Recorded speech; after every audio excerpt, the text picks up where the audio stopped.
In the gospel reading today, our Lord tells us that we are the light of the world. It's a rather astounding point because he is the light of the world. But because he has gone now to heaven and we remain here on earth, it is our task to bring Christ into the world. And that is done, as he makes very clear, by telling us that our good deeds must shine before others so that they will glorify our Heavenly Father. Now, the only way that that's going to happen is if the reason for the things that we do is ultimately done out of faith and out of charity. In other words, if we are doing the things we're doing because we believe in the Lord and because we love God and we love our neighbor. We can all do good things for people, but oftentimes if we really look at the reason why we do them, it's for some selfish reason. It's what do we think we can get from doing this for somebody? Well, then it's not charity. Then it's not being done simply out of love for others. And if that's the case, people aren't going to glorify God because of what we did, because they're going to realize we were just being selfish. And so if we're going to be that light of the world, we have to be like Christ. Now, the difficulty of that, and St. Paul makes it very clear in the second reading what that's all about. If you read in the Acts of the Apostles, St. Paul had gone to Athens right before he came to Corinth. And in Athens, there's the Areopagus, and he was preaching there and gave this it's a rather nice speech. You can read it in the Acts of the Apostles. But Athens was filled with philosophers, and Athens was filled with all these different things that were going on. And so he was basically repeating what some of their poets had said. He was dealing with what some of their philosophers were talking about. In other words, he was giving this talk that was filled with wisdom, human wisdom. And it didn't work. Therefore, he got on a boat, he went to Corinth, and he tells the people, I decided I wasn't going to talk with any kind of wisdom. I was going to preach Jesus Christ and him crucified. Because all the human reasoning and all the human wisdom simply doesn't work. We probably all know that. We've all probably tried to talk to somebody and tried to explain to them the faith and why it is that we believe, and they just kind of shrug their shoulders and, yeah, it's logical, it makes sense, all these different things. We go right down the line. But if they have no faith in Christ, all the human wisdom that we can put forth isn't going to work. It has to start with faith in Jesus. And that's exactly what St. Paul was telling the people that he was doing. He was using God's wisdom. And God's wisdom obviously looks like total foolishness to human beings. And human wisdom looks like total foolishness to God. And so what is God's wisdom? God's wisdom is love, pure and simple. And what does love look like? Look at the crucifix up there. There is love. That's why human beings don't get it. Why would somebody do that? How foolish. It's anything but foolish. Any parent, I think, would understand that. And I say that because God is our Father. And so he sees his wayward children are in trouble, and what does he do? He's willing to sacrifice himself to save his children.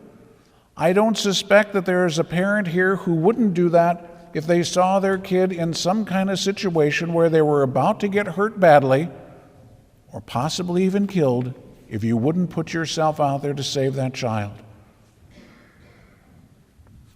If you would do that because you love that child so much, why should we be surprised that God would do that? because he loves you that much. But on the practical level, that just doesn't register with our minds. That doesn't seem reasonable to us, because it's not. Is a parent running out in front of an oncoming car to push their child out of the way reasonable? You don't sit back and reason it and think, well, the car's going this fast, and if I can get to the kid this, well, maybe we could both be. No, you're not doing that. You're looking at what's going on, say, this child's in trouble, I need to save him. You act immediately without reasoning it, because you're acting out of love, not out of reason. It's not obviously an unreasonable thing for a parent to do, but it's not an act of reason. It's an act of charity. And God loves us so much that out of pure charity, he came down to earth, lived his human life, and allowed himself to be put to death by the very people he came to save. Because the only means by which we are going to be saved is through the death and resurrection of Jesus Christ. Now again, for those with faith, that's all very reasonable. We can go through that. We can put it out logically. But for those without faith, that's stupid. That's foolishness. They don't get it. Exactly what St. Paul told us. It's foolishness in the eyes of the world. But human wisdom is foolishness in the eyes of God. And so we have to have that faith. And that faith is going to come, for most people, out of something that happens in their life. For all of us, obviously, we have to learn the faith. Once we believe in Jesus, now we have to be able to learn. So what is it that the church teaches? And we have to learn the catechism. But we all know people who have gone through 12 years of Catholic education. And how much faith do they have? Zero. They were so well educated in the Catholic faith, supposedly, that they left the church. So all of the reasoning didn't make any difference to these people, because they didn't have faith to begin with. And so something needs to happen for someone to have faith. Now, for many of us, there may be an event that will occur, but for most people, it's precisely through the example of someone living their faith in Jesus Christ. So it brings us back to where we were. If we are willing to bring the light of Christ into the world by the way that we act, by the way that we live, by the way that we speak, that is what's going to bring people to believe. Because all the lip service in the world, we can go through again all of the arguments, and then if they see that we don't live it, they're just going to say, well, obviously you don't believe it. You're a hypocrite. You say one thing and you do another. You must not believe what it is that you say. But when they see that we're living it, that's when their hearts are touched. They see the light coming through us because of our actions, because of the charity with which we're doing it.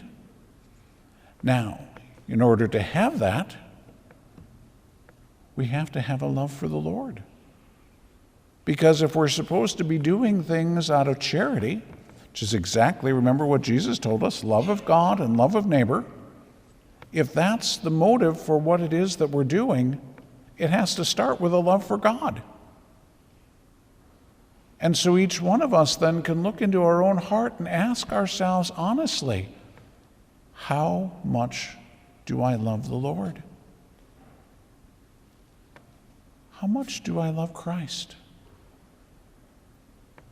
Now you can see in some of your actions what the answer is. How much time do you spend every day in prayer? Is Christ really the top priority in our life? is trying to serve Jesus, the motive for what it is that you're trying to do? Are we trying to die to self in order to live for God? We can look at those kinds of things and we can see within ourselves how much we love the Lord. In other words, if he's 1 hour out of our week, well, that's a good thing. It's not a lot.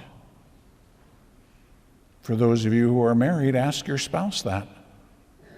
1 hour a week with my spouse. I mean, they should be completely satisfied by that, shouldn't they? Because I love them so much, I'll actually dedicate 1 hour to my spouse. Yeah, most spouses aren't going to be too amused with that. So how much do we really love the Lord? So again, it's looking at our motive, because that motive has to be charity. So that's even what the prophet Isaiah is talking about. And again, you listen to what he's saying, the charity, share your bread with the hungry, shelter the oppressed and the homeless, clothe the naked, and so on. And he goes on to talk about removing from your midst oppression, false accusation, malicious speech, and so on. Changing our lives. Now again, we can do that just because it's the right thing to do. It's like, if I'm shooting off my mouth all the time, if I can just, I need to stop doing that. Yeah, you can just work on it because it's the right thing to do.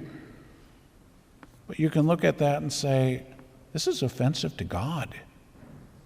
And I want to stop because I don't want to offend the Lord. And I don't want to offend others. Not just because it's the right thing to do, but done out of charity. And Isaiah said, the Lord says through Isaiah, when we do these things, then our light is going to shine. So once again, it's the same principle. The light is shining through the charity, through the love that we have for God and neighbor. That's what our lives are supposed to be about. Now, I think if we're honest, we'd have to admit there aren't very many Christian people that we know who are actually living this way, are there? Which is an indictment against every one of us, or most of us anyway, because that means we're not living it. Perhaps that's why the world's in the mess that it is, because we have chosen to go with the way of the world rather than the way of God. And look at where the wisdom of the world has gotten us. It is a disaster right now. So maybe it's time, especially for those of us who profess faith in Jesus Christ, to be able to say we've tried the wisdom of the world and it didn't work, because it can't work, because it's foolishness. Let's try then the opposite, what the world thinks is foolish. Let's live that faith. Let's live that faith in charity so that we can bring the light of Jesus Christ into the world that has enveloped itself in darkness. But the wonderful thing about that, as I like to point out to people, when it's really, really dark, midnight dark, you don't need a whole lot of light. Even the dimmest light shines pretty brightly when it's absolutely dark. So if you look at yourself and think, well, it's what I want to do, but there's not a lot there yet, well, at least there's something. If your light is shining, it's pretty dark out there right now. So you're going to be seen. But we again have to recognize it's not about us. It's about the Lord. We're bringing Jesus into the world. It's not about getting recognized for ourselves. It's not about getting attention. It's not about how wonderful we are. It's about Him and how wonderful He is. That's what we want the world to know, to come to know and to love and to serve the Lord. But before they can do it, we have to. That's what the world needs more than anything, and that's what you and I need more than anything. That's the means to our salvation. And so that means we need to draw near to Jesus. We need to draw near to his cross, because that's what St. Paul preached. The faith was in Jesus as the Christ. Our Lord's work as the Christ took place on the cross. That's why he's the Messiah, because he died for us and rose from the dead. So that's where we need to be drawn to. And that's what the world needs to know, because there is only one means of salvation, and that's Jesus Christ crucified. We know that. The world doesn't. And that's what the world needs to know. Yes, many in the world will reject it as utter foolishness. But look at the foolishness out there. Let's bring the wisdom of God into the foolishness of the world. Let's bring the light of Christ into the darkness of the world. Let's bring the love of Jesus Christ into the selfishness of this world, so that the world can see the light of Christ, so that they can have faith, that they too can be saved, and that they can understand that the wisdom of the world truly is foolishness. The wisdom of God, shown through the cross of Jesus Christ, is true wisdom and is the means to eternal life.